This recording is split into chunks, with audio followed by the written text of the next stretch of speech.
infimes courants électriques.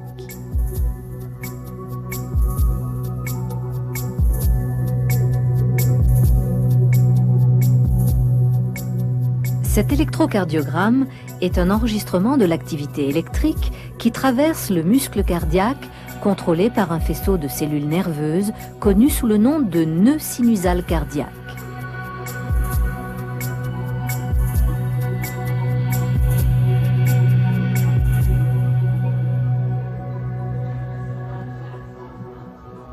Le nœud sinusal cardiaque coordonne les battements du cœur.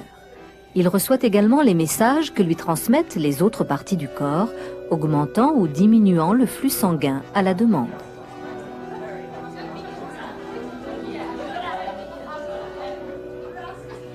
Les muscles ont davantage besoin de sang quand ils sont en plein effort. Mais des émotions fortes peuvent également stimuler le cœur. L'amour et la peur lui font battre la chamade. Cet organe toujours en action peut paraître compliqué, mais sa tâche est très simple. Des valvules divisent le cœur en 4 cavités. Elles fonctionnent par groupe de 2 et forment 2 pompes indépendantes. L'une de ces pompes oblige le sang dépourvu d'oxygène à se diriger vers les poumons. L'autre irrigue le corps tout entier. Les parois des ventricules sont faites de muscles qui se contractent en cadence.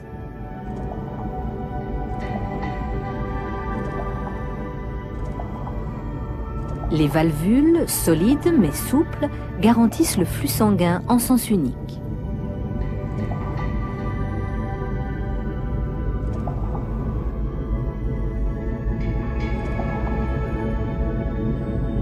Les 4 valvules du cœur sont toutes différentes, mais elles assument la même fonction.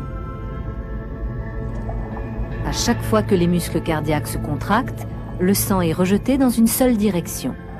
Lorsqu'il se relâche, la valvule se referme instantanément pour empêcher le sang de refluer.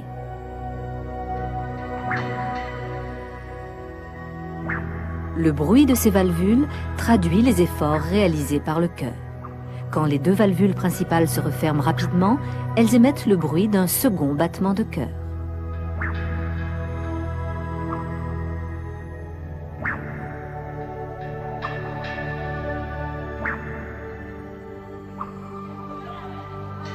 Toutes les conditions sont maintenant réunies pour que le sang effectue en 1 minute un cycle complet dans le corps.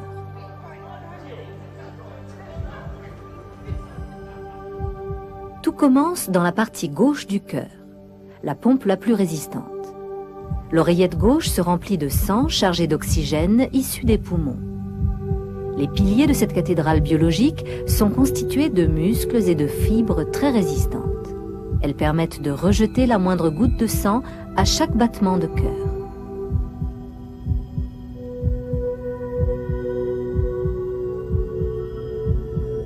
Les parois rejettent le sang par la valve mitrale.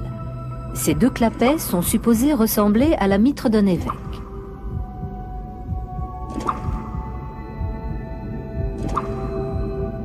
Un système de cordage maintient en place ces clapets.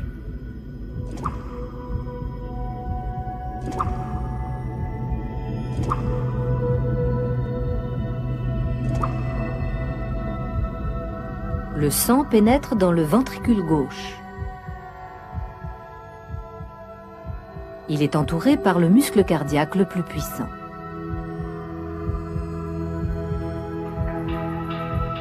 Quand le ventricule est rempli de sang, les parois musculaires se contractent. La valve mitrale, qui donne sur l'oreillette gauche, se referme instantanément.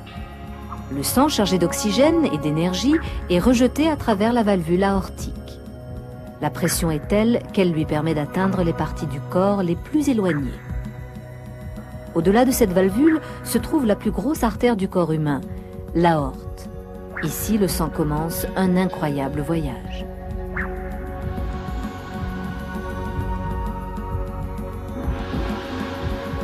Devant se trouve l'une des voies qui mène vers plusieurs artères.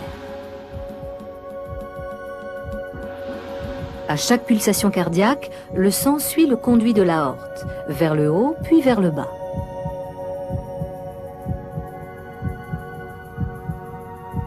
Le cœur n'est pas nourri par le sang qu'il contient. Ses muscles doivent être alimentés par une source extérieure. Le cœur est donc le premier à recevoir du sang réoxygéné. De petites ramifications artérielles partent de l'aorte puis retournent vers le cœur. Ces artères coronaires se divisent indéfiniment en vaisseaux sanguins de plus en plus petits, puis pénètrent profondément dans les muscles en plein effort. Ces vaisseaux très étroits sont tous interconnectés. Ce mécanisme est infaillible. Si le sang ne peut pas suivre cette voie, il est fort probable qu'il en suivra une autre.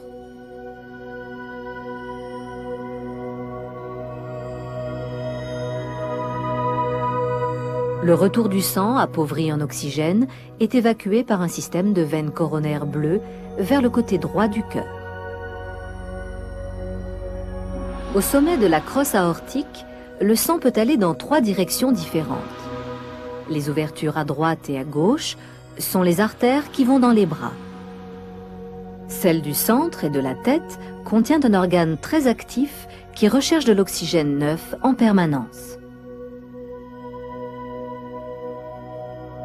Les vaisseaux sanguins doivent fournir au cerveau 1 litre de sang par minute, soit le contenu de cette bouteille.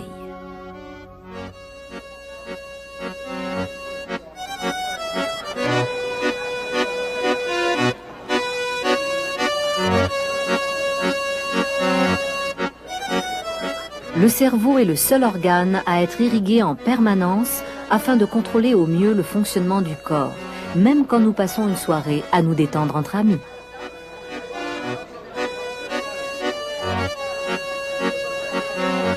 L'aorte descendante irrigue le milieu et le bas du corps.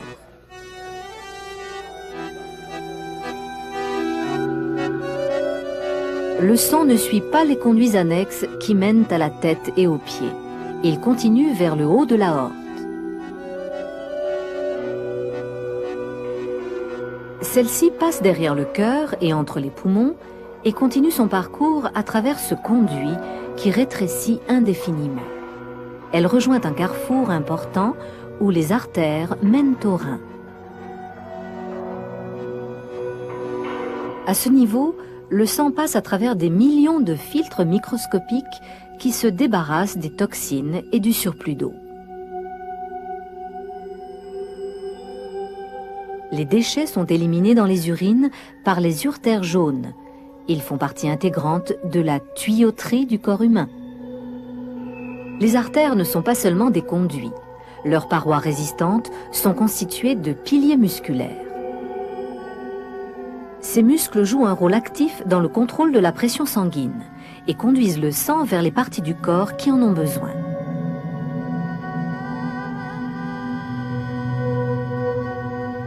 Les artères se ramifient indéfiniment en vaisseaux de plus en plus petits.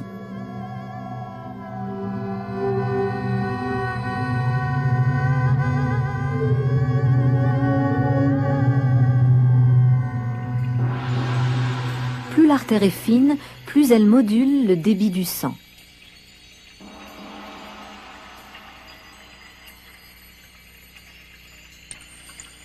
Des cellules spécifiques, situées au carrefour, dirigent le flux sanguin. Elles changent de forme afin d'ouvrir ou de fermer la jonction entre 2 vaisseaux sanguins.